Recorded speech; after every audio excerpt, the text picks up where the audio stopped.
Lecture 5. The Enlightenment, Part 2. The brave new world we described in the last chapter, and the faith in science and nature, has another aspect to it, which is the religious view of this age. And in all these philosophers and writers we will examine, we see something which is already becoming, which is already familiar to us. Because many of the arguments they use we ourselves have heard. This is already, you can say, the wavelength or the universe of discourse in which we also talk. Their arguments were a little bit different, they were more naive than the enlightened scientist today, but still they're talking basically the same kind of language. Trying to prove things by science or reason, and so forth.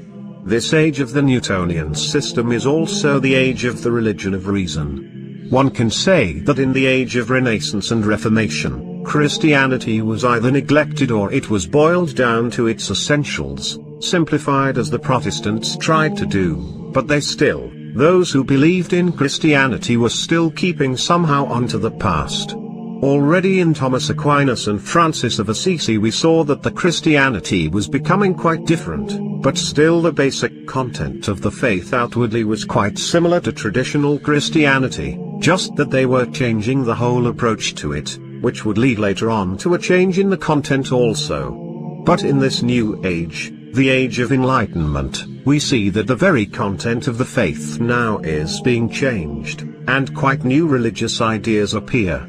The reason for this is that religion is now subjected to the same standard which science is, the outward study of the outward world, that is, the standard of reason. And thus it continues the process which began with scholasticism when reason was placed above faith and tradition. This was the time when men dreamed of a religion of reasonableness.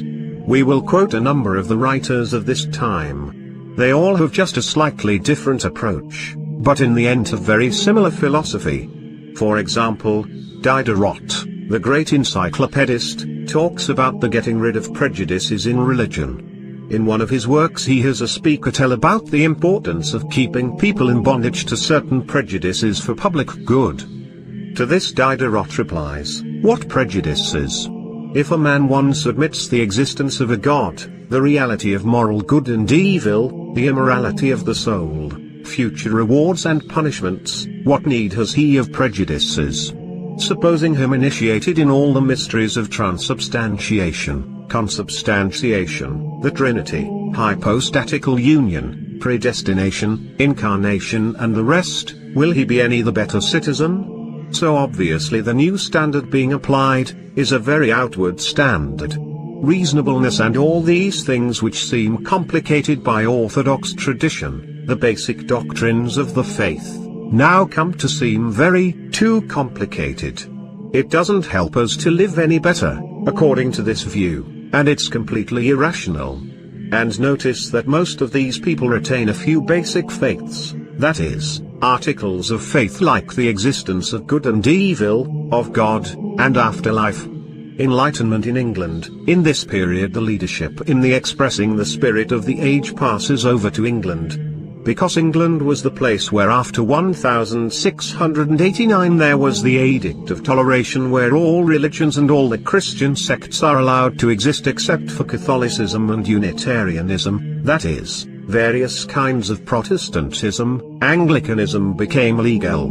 We see this combination of broad-mindedness, so-called, with continued intoleration. Because the Catholics had a very difficult time in England for a long time right up to the 19th century, and even today the broad-minded Anglican persuasion is extremely narrow in some respects, so much so that when there was an Englishman in our church who wanted to be baptized and become a priest, he had to go to France where Vladika John ordained him because it was not allowed in England for an Anglican cleric to become Orthodox. And even today our English mission is very much restricted. The Anglicans very much are against any kind of converts coming to Orthodoxy, and there are even laws about clergymen becoming Orthodox. So there's a combination of a narrow, bureaucratic mentality with freedom. You can believe whatever you want as long as you're either in the Anglican Church or just don't care about religion. But they're very much against any other kind of strong belief having freedom. And most of the people we'll examine today are English writers who, although they of course are not profound philosophers, are in the English pragmatic school, but their ideas were very much in accord with the spirit of the times, and they spread over to France and Germany, and especially in France they had even very radical followers. The English usually held back from the most radical consequences because they're very practical. You can keep the past and still be a free thinker without going all the way. There was already in the 17th century a Lord Herbert of Cherbury, who died in 1648, who was one of the leading theologians, so-called, of this new naturalistic religion. And he also, like many people in the Renaissance, had heard a supernatural voice which sanctioned his natural religion. According to him, there are 5 articles of faith which all Christians can agree upon regardless of their sect or their theological differences. So you see, he's going to make out of reason, sort of synthesize, the essence of Christianity. And these 5 articles of faith which everyone agrees on are, namely, that God exists, that he is to be worshipped, that he is worshipped chiefly by piety and virtue, that men are called to repentance, and that there is an afterlife of rewards and punishments. He thought that these were reasonable, of course, not on the basis of reason but because the people he knew and the ordinary thinking people of that time still believed, they still kept this much of Christianity. But after him there would be much more radical views. There is another thinker, John Toland, an Anglican clergyman, I believe he was clergyman, who died in 1722, who wrote a book called Christianity Not Mysterious, wherein he wanted to explain how Christianity is really very reasonable. You don't have to have any superstition to believe in Christianity. And he said that there is nothing in the gospel contrary to reason, nor above it, and that no Christian doctrine can properly be called a mystery. So everything is perfectly understandable. A good man of common sense will understand what Christianity is all about. Another one of the same period, Matthew Tyndall, who died in 1733, wrote another book on the same kind of topic called Christianity as Old as the Creation. And according to him, the gospel is simply the law of nature. And any revelation above this is really quite useless. Christianity is reduced simply to what is natural. There were at this time 2 schools of thought in England, that is, the conservatists who were called the supernaturalists and the radicals who became the deists. But they all had in common this faith that religion is nothing but what is natural. The supernaturalists thought that revelation did add something to natural religion, although not very much. It was thought it was used as a kind of stamp of genuineness, like saying 24-karat gold. Derive your belief from reason and nature, and then revelation comes along and says, this is true. That's about as much as it did. And these were the conservatives. For example, we have as an example of a conservative, John Locke, the philosopher, who said, in all things of this kind, religion, there is little need or use of revelation, God having furnished us with natural and surer means to arrive at a knowledge of them. For whatsoever truth we come to a clearer discovery of from the knowledge and contemplation of our own ideas, will always be more certain to us than those which are conveyed to us by traditional revelation. It's obviously the idea here that revelation comes from without as though it is forced on you, whereas the thing which comes from inside you, which really persuades you, are rational arguments. In the New Testament, this John Locke found that there are only really 2 conditions set down for salvation. These 2, faith and repentance, that is, believing Jesus to be the Messiah, and a good life, are the indispensable conditions of the new covenant to be performed by all those who would obtain to eternal life. So all we have to do is believe and lead a righteous life. Already orthodoxy is quite reduced, quite blotted out. All that is left is a very narrow Protestantism. He wrote a book typically called The Reasonableness of Christianity.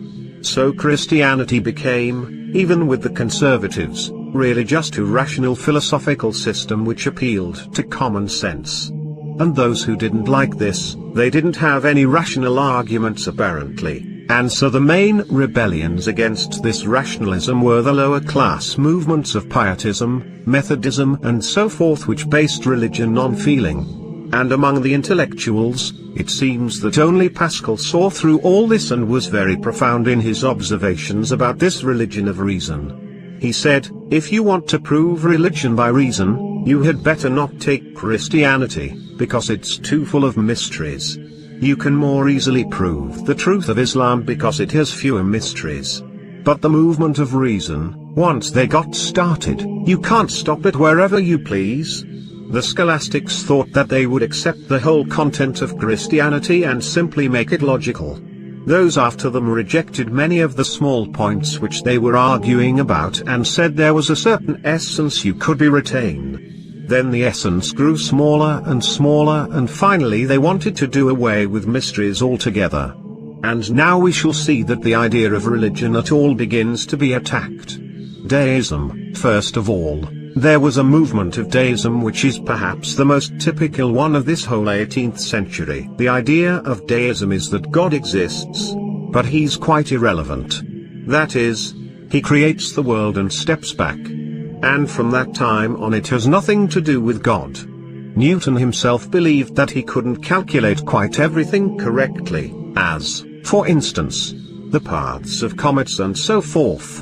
And he had an idea that the universe was like a great watch which God made, stepped back and once in a while he has to step in and correct it, kind of wind it up again. But later astronomers said no, this is not true. And there actually is a unified theory you can have which explains everything including comets and all irregular kinds of movements. And so God is simply necessary only at the beginning. God creates and that's all. And God becomes extremely vague. Thus miracles and prophecy are beginning to be called into question, and many writers already begin to say they're just superstition. In this the French became more radical than the English. The example of Diderot, who says, although he did not publish it, he said in a private letter, it was still not early enough to publishing such a thing. The Christian religion is to my mind the most absurd and atrocious in its dogmas, the most unintelligible, the most metaphysical. Metaphysical now becomes a bad word, the most intertwisted and obscure, and consequently the most subject to divisions, sects, schisms and heresies, the most mischievous for the public tranquility, the most dangerous to sovereigns by its hierarchic order, its persecutions, its disciplines, the most flat, the most dreary, the most Gothic, which is also a bad word, Middle Ages, and the most gloomy in its ceremonies, the most puerile and unsociable in its morality, considered not in what is common to it with universal morality, but in what is peculiarly its own, and constitutes it evangelical, apostolic and Christian morality, which is the most intolerant of all. Lutheranism, freed from some absurdities, is preferable to Catholicism, Protestantism, Calvinism, to Lutheranism, Socinianism to Protestantism, Deism, with temples and ceremonies, to Socinianism. But he still keeps some religion, as you notice. He wants deism with temples and ceremonies because it's good for the people. Voltaire has the same kind of spirit and even said, "Écrasez l'infâme, blot out the infamous thing, Christianity." Every man of sense, every good man, ought to hold the Christian sect in horror. The great name of deist, which is not sufficiently revered, is the only name one ought to take. The only gospel one ought to read is the great book of nature, written by the hand of God and sealed with his seal. The only religion that ought to be professed is the religion of worshipping God and being a good man. It is as impossible that this pure and eternal religion should produce evil as it is that the Christian fanaticism should not produce it. Against miracles, the last defense of people who were defending supernatural religion on anything except a purely emotional basis, was the existence of miracles. And there was one writer in England who took upon himself to finally demolish the whole idea of miracles. And that's David Hume, a Scotsman, whom we will discuss later on as very important to our contemporary whole philosophy. And it's interesting, this textbook on modern thought, which was written in the 20s by a typical enlightened man, Randall, who's very precise about his quotes, analyzing the ideas, but he himself is very much a product of all these ideas. And so for him, Hume is very much the standard. He says, in his famous essay on miracles, in 1748, he proved so conclusively that intelligent men have rarely questioned it since, that a miracle, in the sense of a supernatural event as a sign of the divinity of its worker, cannot possibly be established. Even could it be shown that the events recorded did actually take place, that they were supernatural, and that they sufficed to establish a religion, it is still impossible to demonstrate. And he quotes Hume on this, who says, "No testimony is sufficient to establish a miracle, unless the testimony be of such a kind, that its falsehood would be more miraculous than the fact which it endeavors to establish." A miracle can never be proved so as to be the foundation of a system of religion. Suppose all the historians who treated England should agree that Queen Elizabeth died and after being buried a month returned to her throne and governed England again, (our Randalls). I should not doubt of her pretended death, and of those other public circumstances that followed it. I should only assert it to have been pretended, and that it neither was, nor possibly could be real. I would still reply, that the knavery and folly of men are such common phenomena, that I should rather believe the most extraordinary events to arise from their concurrence, than admit of so signal a violation of the laws of nature. But should this miracle be ascribed to any new system of religion, men, in all ages, have been so much imposed upon by ridiculous stories of that kind, that this very circumstance would be a full proof of a cheat, and sufficient, with all men of sense, not only to make them reject the fact, but even reject it without farther examination. As the violations of truth are more common in the testimony concerning religious miracles, than in that concerning any other matter of fact. This must make us form a general resolution, never to lend any attention to it, with whatever specious pretense it may be covered. And according to this man, this is already conclusive proof that miracles do not exist, or at least cannot be proved. But, of course, it's evident that this man had a very strong faith not to believe in miracles. And we'll have to examine later on where he gets his faith and how it is that this seems so evident to him. This is the kind of thinking which everyone was doing in those days, all the people who were writing books. Some were defending a little more religion, some a little less, but they were all tending in this direction towards the getting rid of everything supernatural. And this whole mentality so took hold of men that they could not help but think in these terms. We'll see later on that Hume also applied this same standard to science with results which were absolutely devastating. Attacking and defending religion, but soon this very religion of reasonableness in which the only thing left is that there's a God and men should be good, even this began to be attacked, because reason is not content as long as it has something more to attack. And now the attack begins, not against just the supernatural, but against religion altogether. And here, perhaps to our surprise, we find that two of the great defenders of religion are precisely the Voltaire and Diderot, that is, the new idea of religion. Voltaire argues at a time when he was still holding on to his deism, and many French thinkers already had become materialists and atheists. And he said, "When I see a watch whose hands mark the hours, I conclude that an intelligent being has arranged the springs of this machine so that its hands will mark the hours. Thus, when I see the springs of the human body, I conclude that an intelligent being has arranged these organs to receive and nourished for 9 months in the womb, that the eyes are given to see, the hands to grasp, etc. So this is called the argument from design, a proof of the existence of God. And a second argument is that there must be a final cause of everything. Voltaire says, I exist, hence something exists. If something exists, then something must have existed from all eternity, for whatever is, either exists through itself or has received its being from something else. Already sounds like Thomas Aquinas.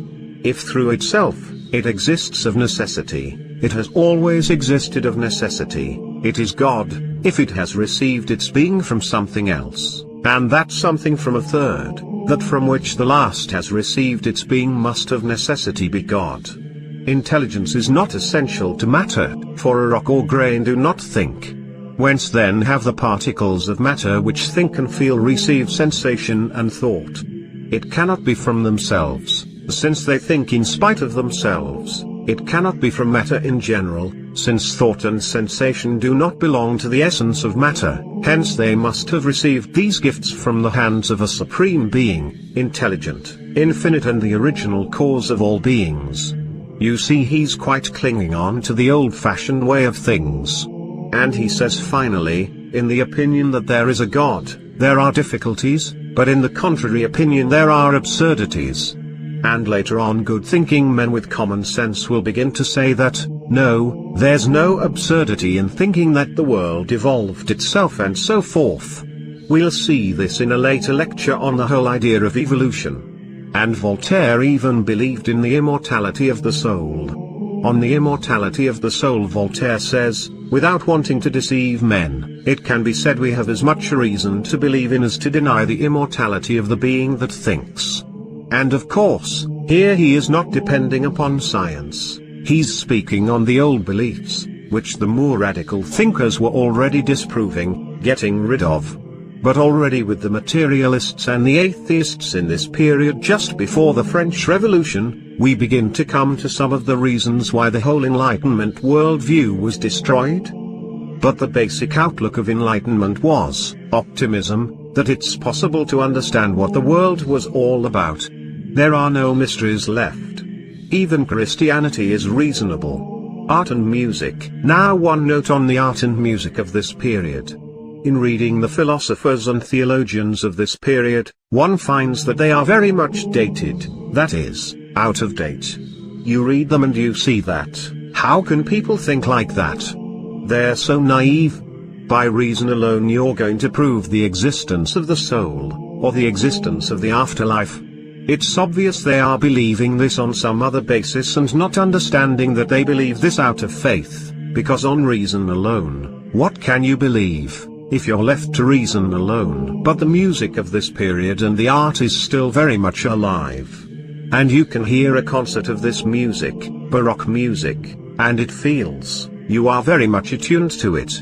In fact, it is just as fresh now as it was then. And interestingly enough, this music is quite profound. And it is not, as music later became, more and more subject to romantic feelings and sentimentality, it's quite sober and has very much feeling in it, very fresh, very alive, also of course very regular. Both the art, the painting was subject to certain classical rules of painting, and the music also after polyphony had developed out of the Middle Ages, out of the later Middle Ages. Certain rules of counterpoint were adopted which later composers would think were too restrictive.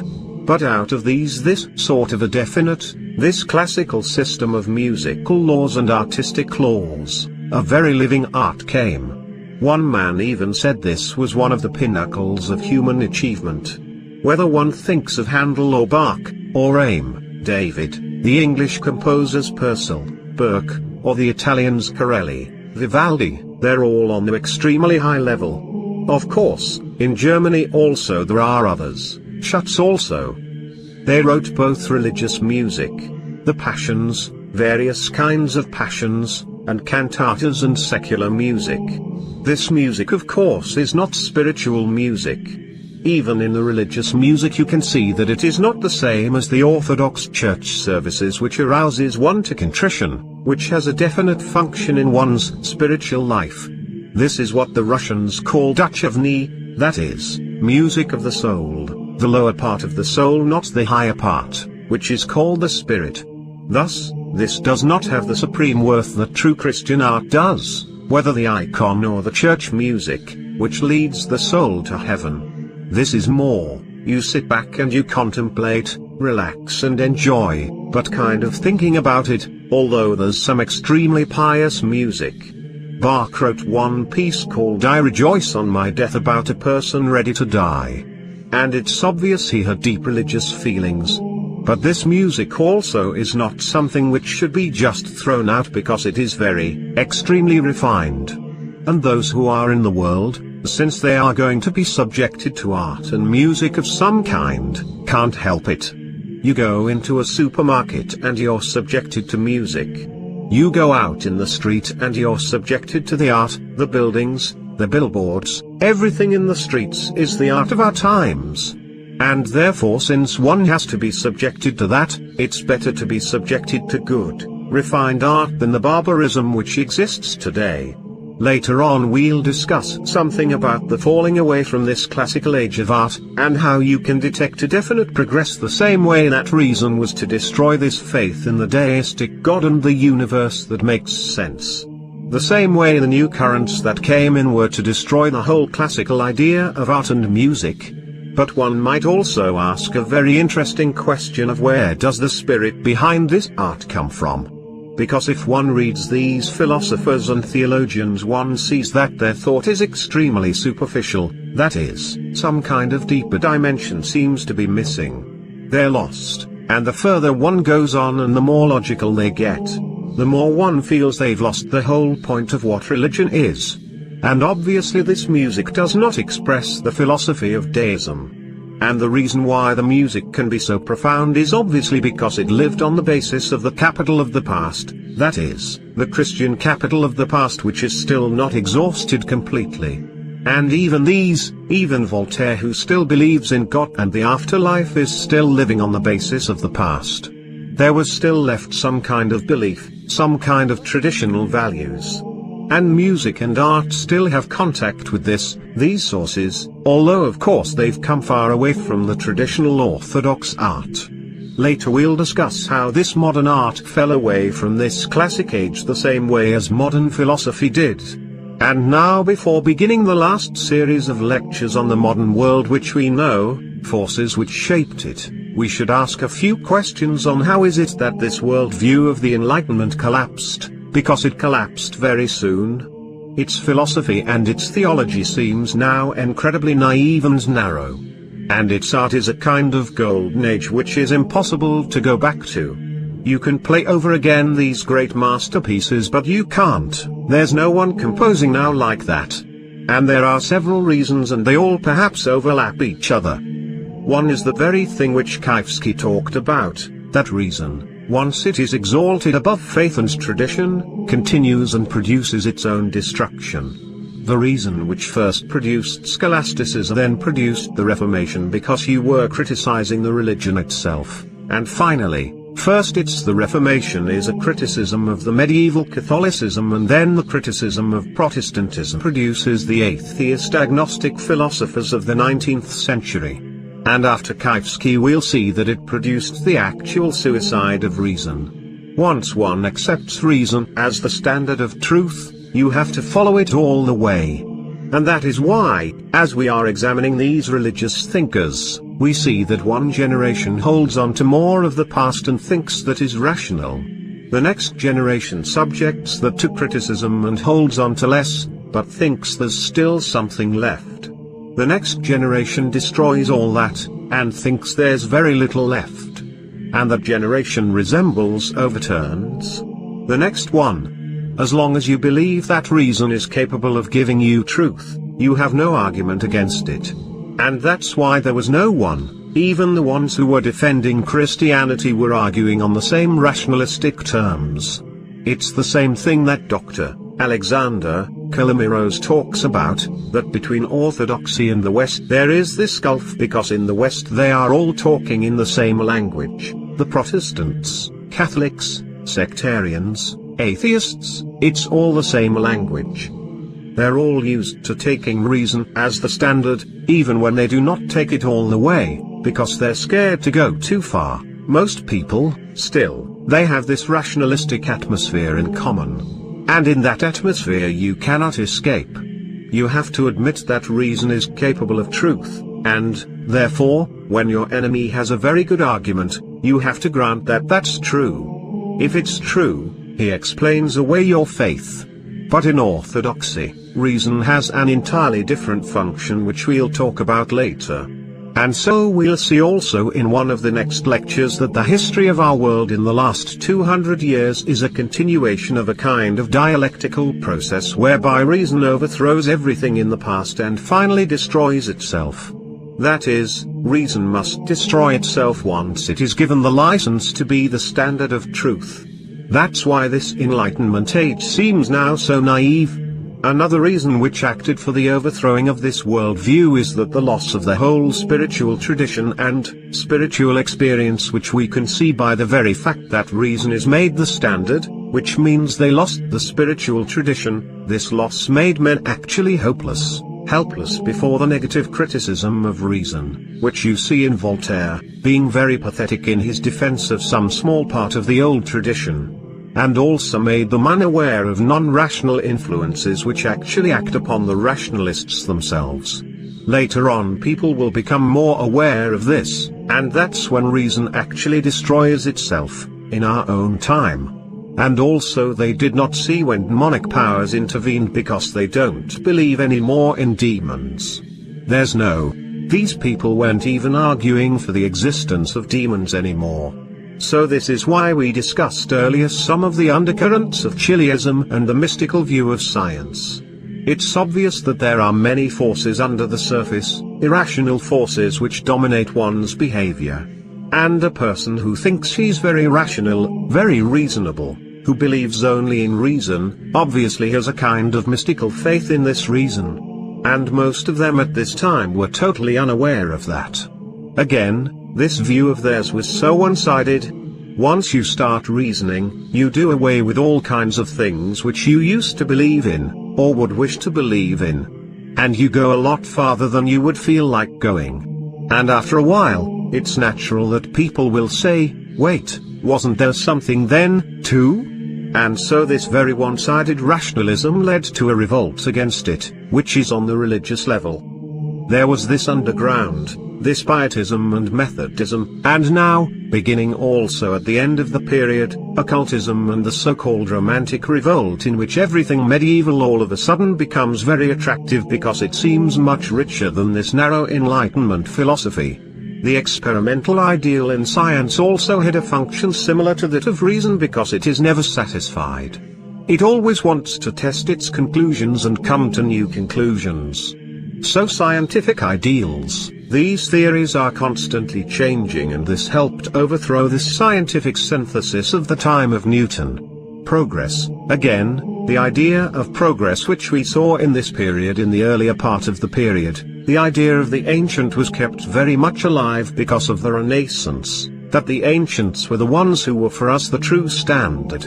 If we can only get back to them and away from the Middle Ages and superstition, we will be fine. But then is when the sciences begin to become the dominant form of thought, the scientific worldview. People begin to see that anyone living today has more scientific knowledge than someone living in antiquity. Now science for the first time is being pursued systematically, experiments and everything else. And so the people defending the ancients finally have to say that only in literature do the ancients hold the supremacy. And then with the outpouring of great classical literature of this period, and music and art, even though they say that, no, the moderns are also superior to the ancients because now we have a superior philosophy, and art also is superior. And out of this battle between the ancient and the moderns came the development for the first time of the idea of progress, which is actually quite a religious idea which we'll examine later. But the very idea of progress, that the present is building upon the past and improving it, and future generations will improve upon us, that there will be an unlimited progress and man will constantly go ahead. This obviously destroys the idea that there's one standard, the classical standard from the past, whether Christian or pagan or what. Therefore everything becomes a living seed at first, but everything becomes quite relevant. And one exists actually just for the sake of the future people who are going to improve upon one. And where, after a while, when a person begins to realize that this is a movement of philosophy of constant change, constant movement, then the soul begins to be upset. It's a sign that there's no peace, no security. In the 19th century this leads to the evolutionary worldview. It's a quite distinct worldview, in fact, quite as powerful as the Newtonian worldview, but quite different. Finally, when these rationalistic ideas, people sitting in their cabinets and thinking out logically what is true, what is false, what can be retained from the past, and what has to be rejected, it is one thing for a philosopher in his cabinet, but when you go outside and say now let's change society on the basis of these ideas, something quite different occurs. And you can see that actually a great disaster occurs. And that brings us to the subject of the next lecture, which will be the revolution. The French Revolution and the whole revolutionary movement of our times, which is the application of rationalistic ideas to the changing of society, the changing of the whole outward order of life. And here we will begin also to examine more the source of some of these rationalistic ideas, where they came from, why people came to believe that reason is the one standard of truth. This whole ideal of the Enlightenment age, the idea of deism was, of course, the atmosphere from which modern Masonry arose. The idea of the grand architect God. God who is somewhere remote in the heavens and doesn't touch us. But the whole subject of Masonry will come up next lecture on revolution, because it was the power which was very responsible for producing the revolution, that is, the deistic idea. And there's very important reasons why deism, although it seems quite outmoded and disproved, lasted on in the Masonic lodges. Because the whole of the modern worldview is not atheistic, and is not agnostic, it believes in God. It's only a temporary period where agnosticism and atheism are replacing Christianity for a certain purpose, so as to come back and worship the true God according to the revolutionary philosophy, which the Masons still believe today. The grand architect is new God.